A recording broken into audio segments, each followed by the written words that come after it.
नमस्कार, आप देख रहे हैं हर खबर। मैं हूं आपके साथ हिमानी कटारिया। बुलेटिन की शुरुआत करेंगे कुछ खास खबरों के साथ। हरियाणा की खेल नीति का देश भर में नाम हो रहा है। दरअसल मुंबई में एक कार्यक्रम हुआ जिसमें हरियाणा के तमाम बड़े मंत्री और स्पोर्ट्स स्टार्स वहां पर पहुंचे। आपको बता दें कि स्पोर्ट्स स्टार्स एसेस 2022 का best state for promotion of sports award से सम्मानित किया गया। बता दें कि यह अवार्ड खेल मंत्री संदीप सिंह ने लिया, जिसके बाद संदीप सिंह ने ट्वीट कर प्रदेशवासियों को बधाई भी दी।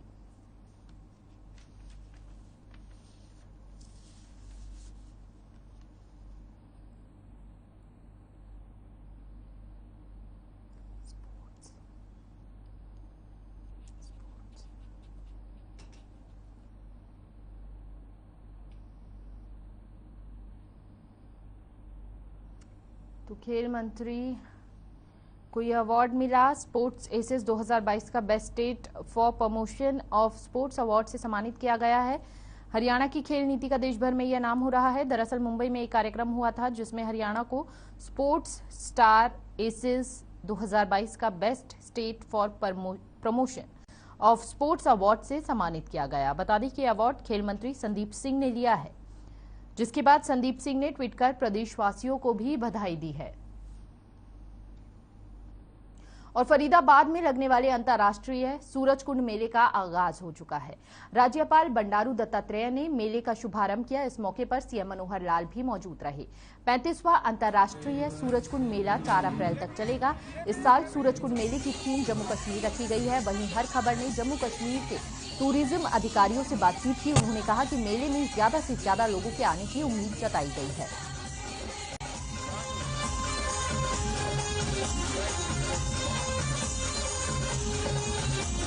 इस बार जम्मू कश्मीर रखी गई है मेले की थीम, और इस मेले की खासियत हमेशा से यही रही है कि किसी भी एक स्टेट को प्रमोट किया जाता है। इस मेले के अंदर किसी भी एक स्टेट की थीम रखी जाती है और उसी की सांस्कृतिक और पारंपरिक चीजें जो है वहां पर दिखाई जाती है।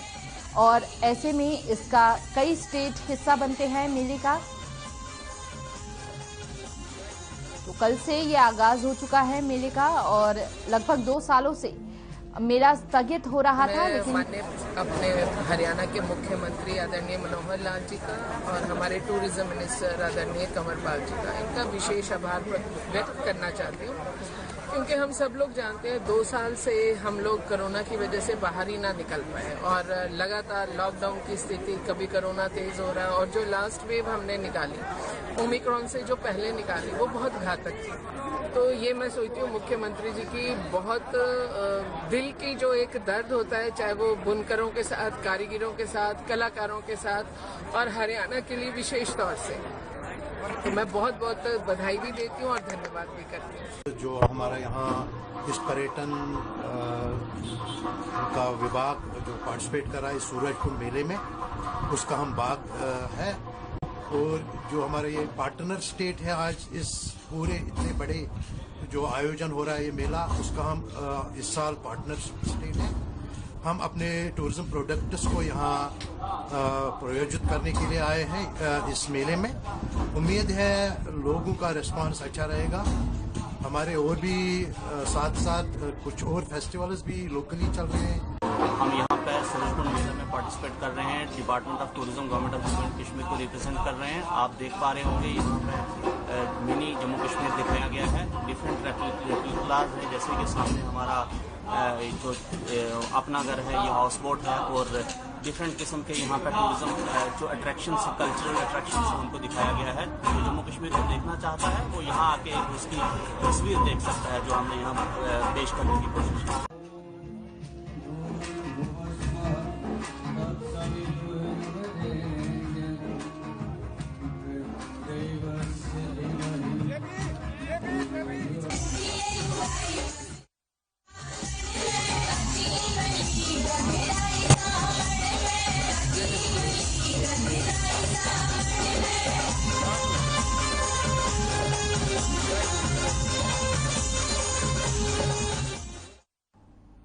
चलिए खबरों में आगे बढ़ेंगे। झज्जर में कांग्रेस विधायक राजेंद्र सिंह जून के कार्यालय में हल्का स्तरीय कार्यकर्ता सम्मेलन का आयोजन किया गया, जिसमें कार्यकर्ताओं को ज्यादा से ज्यादा संख्या में कांग्रेस के सदस्य बनाए जाने की दिशा निर्देश दिए गए।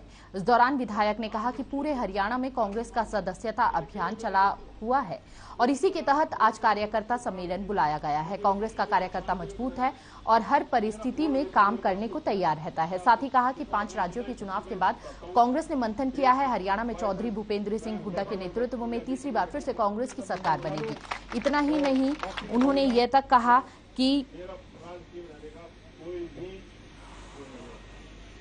कांग्रेस का कार्यकर्ता मजबूत है और हर परिस्थिति में काम करने को भी तैयार रहता है। साथ ही कहा कि 5 राज्यों के चुनाव के बाद कांग्रेस ने मंथन किया।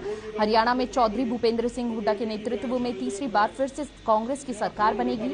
और इतना ही नहीं, चौधरी भूपेंद्र सिंह हुड्डा ने आला कमान के समक्ष अपने सुझाव भी रखे हैं, जिन्हें गंभीरता से लिया जा रहा है।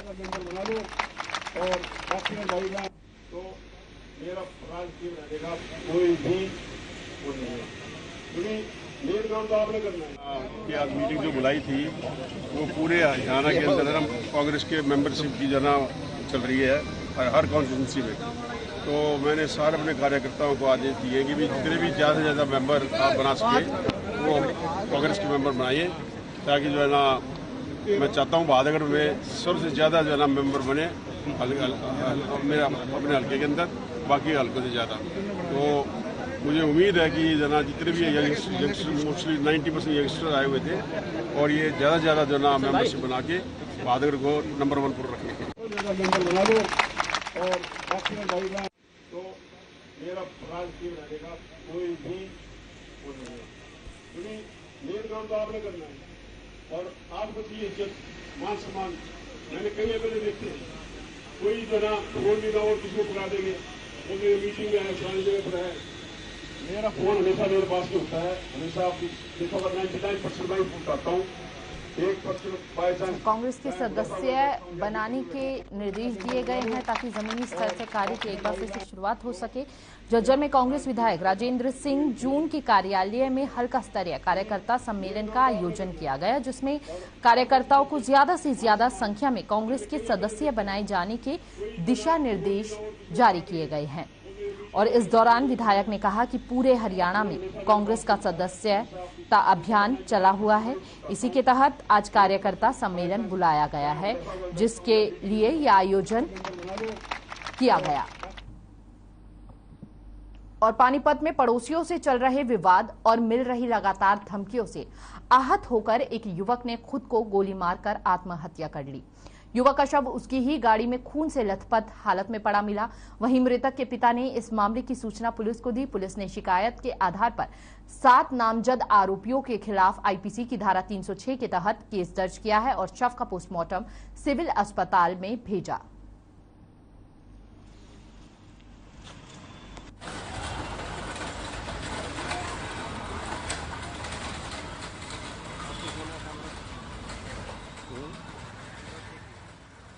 रात को 8 बजे सूचना प्राप्त हुई थी थाना में कंट्रोल रूम से, भाई रोहित नाम का लड़का ब्रॉड डेड पार्क अस्पताल में एडमिट है। कार्रवाई के लिए पहुंचे, वहाँ मौके पे पहुंचे, वहाँ देखे तो ये ब्रॉड डेड हालत में मिला, जिसको पोस्टमार्टम के लिए रात को ही सरकारी अस्पताल में ले आए थे। अब पोस्टमार्टम हो रहा है। क्या है कारण? क्या कारण तो अभी बाद भी पता लगेगा इसका पोस्टमार्टम के बाद। तो 7 नामजद आरोपियों पर यह मामला दर्ज किया गया है। आपको बता दें कि पानीपत में पड़ोसियों से चल रहे विवाद और मिल रही लगातार धमकियों से आहत होकर युवक ने यह कदम उठाया। युवक का शव उसकी ही गाड़ी में खून से लथपथ हालत में पड़ा मिला। वहीं मृतक के पिता ने इस मामले की सूचना पुलिस को दी। पुलिस ने शिकायत के आधार पर 7 नामजद आरोपियों के खिलाफ आईपीसी की धारा 306 के तहत मामला दर्ज कर लिया है और शव का पोस्टमार्टम सिविल अस्पताल में भेज दिया है। चलिए खबरों में आगे बढ़ेंगे। कैथल के गांव भाना में पैसे की लेन देन के चलते चाचा ने भतीजे के कत्ल कर दिया। माफ कीजिएगा, उनका कत्ल कर दिया। बताया जा रहा है कि होली की रात कोटडा गांव के तालाब में एक अज्ञात युवक का शव मिला था, जिसके बाद पुलिस मृतक के परिवार को तलाश रही थी। इसी दौरान मृतक सुरेश की बहन ने भी शिकायत दर्ज करवाई कि उसका भाई लापता है। तो पता चला कि सुरेश का किसी ने कत्ल कर दिया है। शिकायत के आधार पर जांच की जिम्मेदारी सीआईडी पुलिस को सौंपी गई। मामले में पुलिस ने मृतक के चाचा समेत 2 लोगों को गिरफ्तार किया है।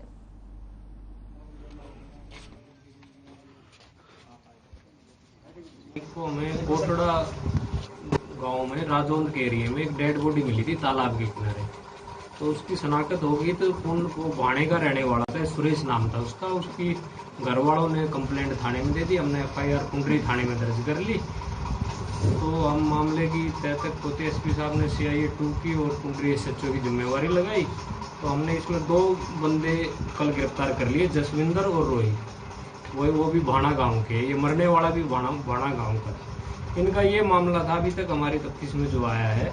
ये जसविंदर ट्रक ड्राइवर था ये, और ये अपने ट्रक पर इसके साथ ये सुरेश को भी लेके गया था।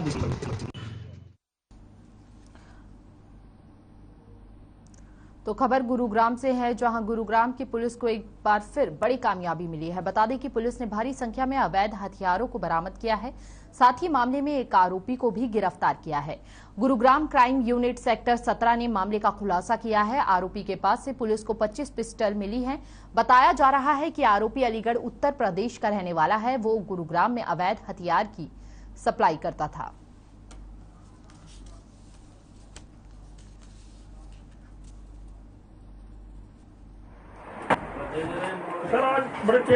ये NCR में जो हथियार सप्लाई करने की इंफॉर्मेशन सीक्रेट थी हमारे पास, उसी के तहत जो है ये ऑपरेशन किया गया, जिसको लीड किया है श्री प्रीतपाल, हमारे ACP क्राइम फर्स्ट हैं गुड़गांव के। इनके साथ टीम रही है सेक्टर 17 की, और मानेसर के पास से इन्होंने इसे काबू किया है इन हथियारों के समेत, जिसका नाम अभिषेक उर्फ गब्बर है। इसके फादर का नाम है चरणपाल, निवासी गांव बोड़ा कृष्णगढ़ी, थाना गांधी पार्क, जिला अलीगढ़, उत्तर प्रदेश का। 20 साल उम्र है। 10th तक ये एजुकेशन लिया है इसने। इसको कल काबू किया है, पर्चा दर्ज कर चुके हैं।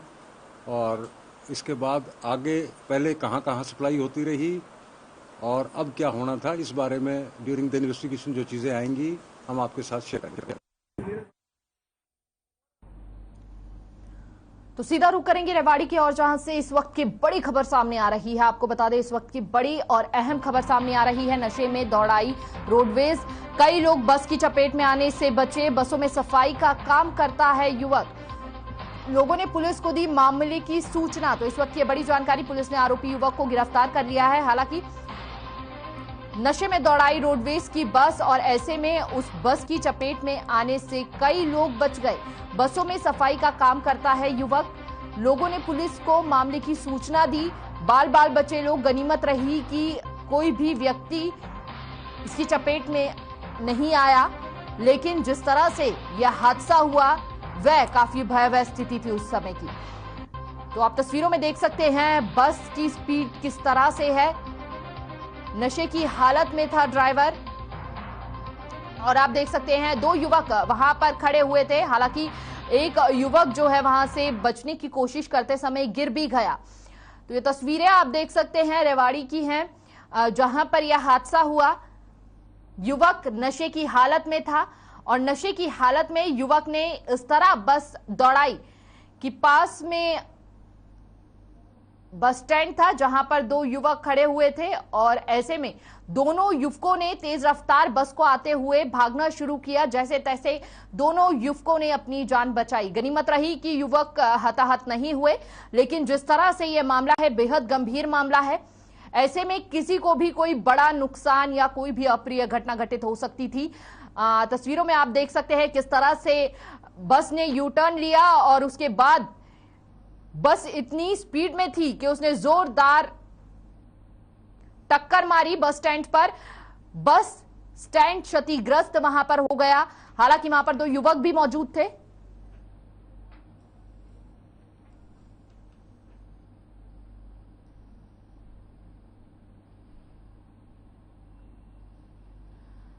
तो स्क्रीन पर आप देख सकते हैं बस आती है स्पीड में और 2 युवक किस तरह से अपनी जान बचाते हुए नजर आ रहे हैं।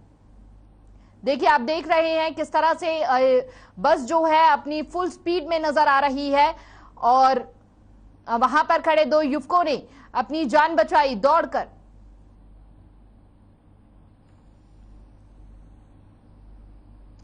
मेवात जिले की दुर्गा वाहिनी की प्रांत सह संयोजिका नेहा सिंह की अध्यक्षता में नूंह से सैकड़ों की संख्या में दुर्गा वाहिनी द कश्मीर फाइल मूवी को देखने के लिए गई।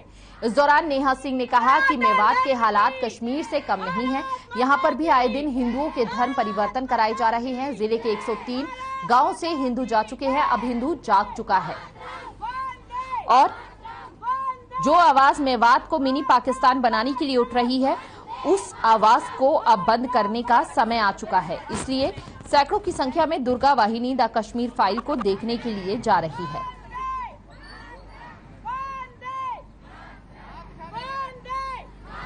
तो नूंह की ये तस्वीरें हैं।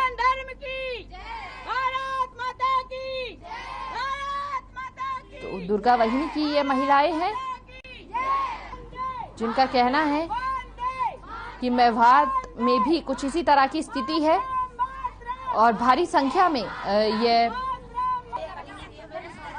महिलाएं द कश्मीर फाइल फिल्म देखने जा रही हैं।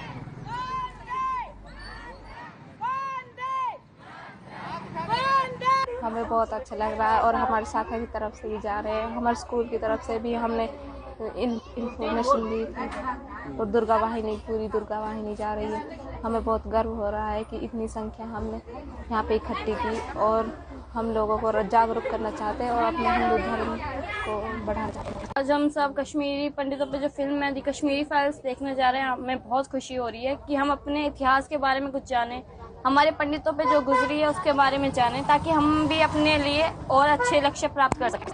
जैसे कश्मीर को भी अब पाकिस्तान बनाने की मांग थी, ऐसे ही यहाँ एक मेवात है जिसको पहले कभी ब्रजमंडल कहा जाता था। तो इस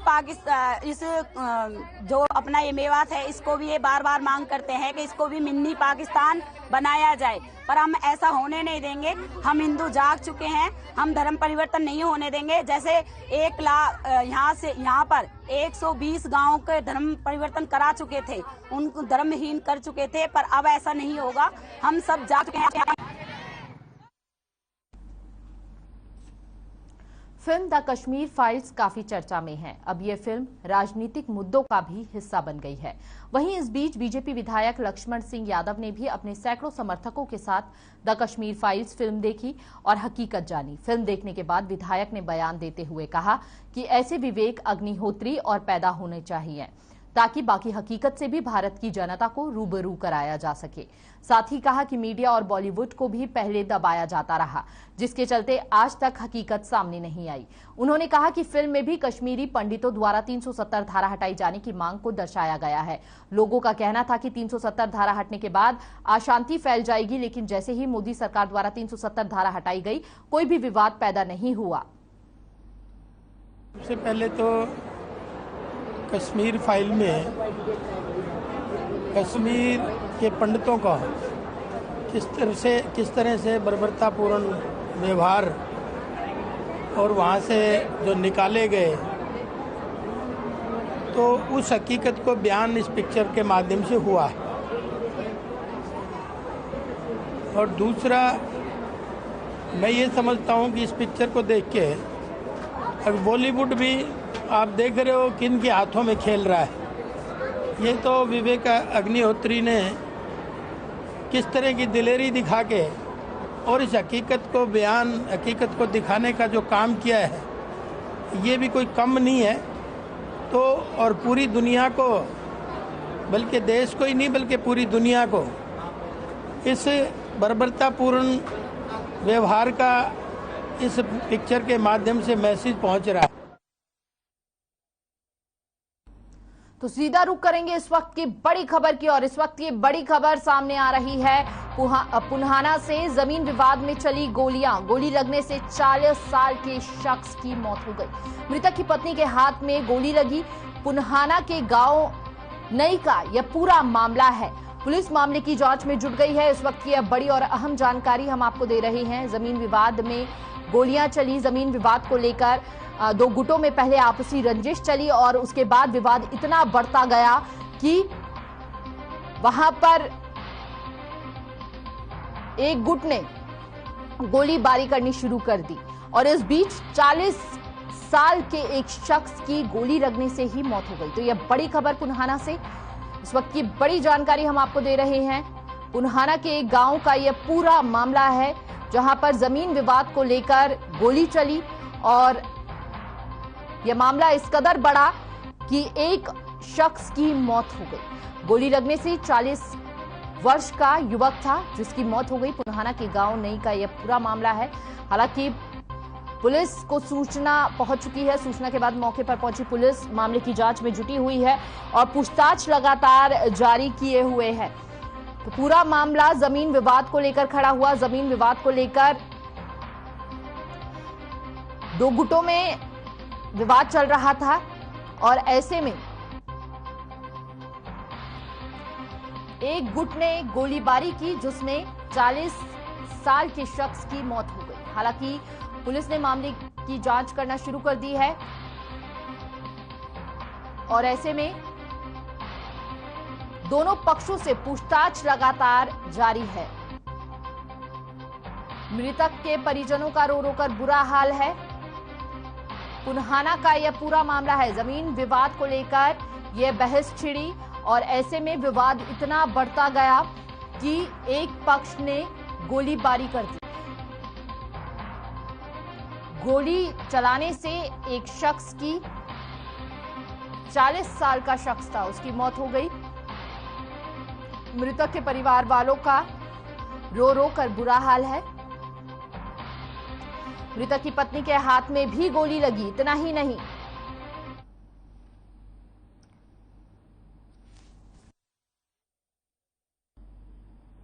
और महेंद्रगढ़ के गांव बवानिया में सर्वोदय लाइब्रेरी का औपचारिक उद्घाटन किया गया। इस लाइब्रेरी का संचालन सर्वोदय संगठन की ओर से किया गया है। इस अवसर पर सिविल जज विकास यादव मुख्य अतिथि के तौर पर उपस्थित हुए।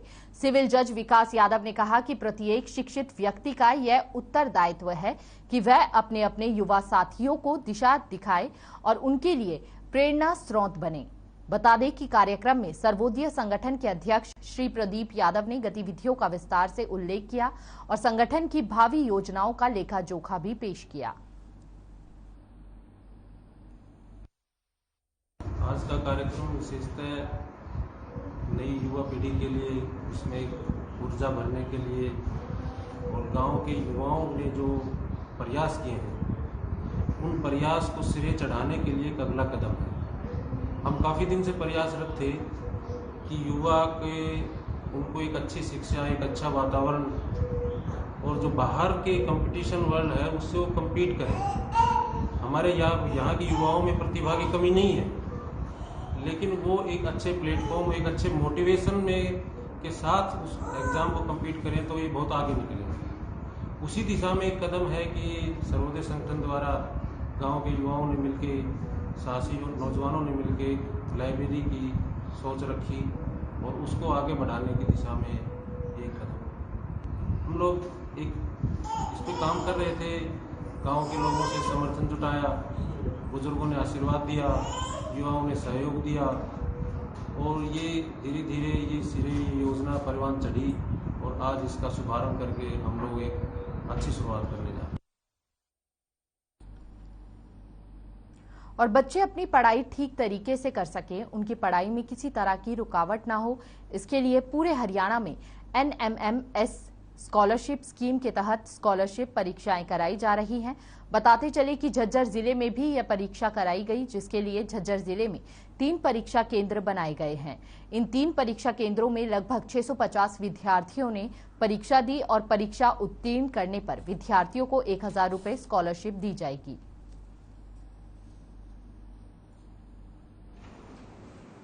ये परीक्षाएं जो है NMMS national means merit scholarship की परीक्षाएं हो रही हैं। जो बच्चा क्वालिफाई करेगा उसको 1000 रुपया पर मंथ के हिसाब से स्कॉलरशिप दी जाएगी। आज हमारे सेंटर में 242 बच्चों की परीक्षाएं हुई, जिसमें 211 बच्चे प्रेजेंट हुए हैं और परीक्षा बड़े स्मूथ तरीके से चली हुई है। किसी प्रकार का बाह्य हस्तक्षेप वगैरह कुछ नहीं है।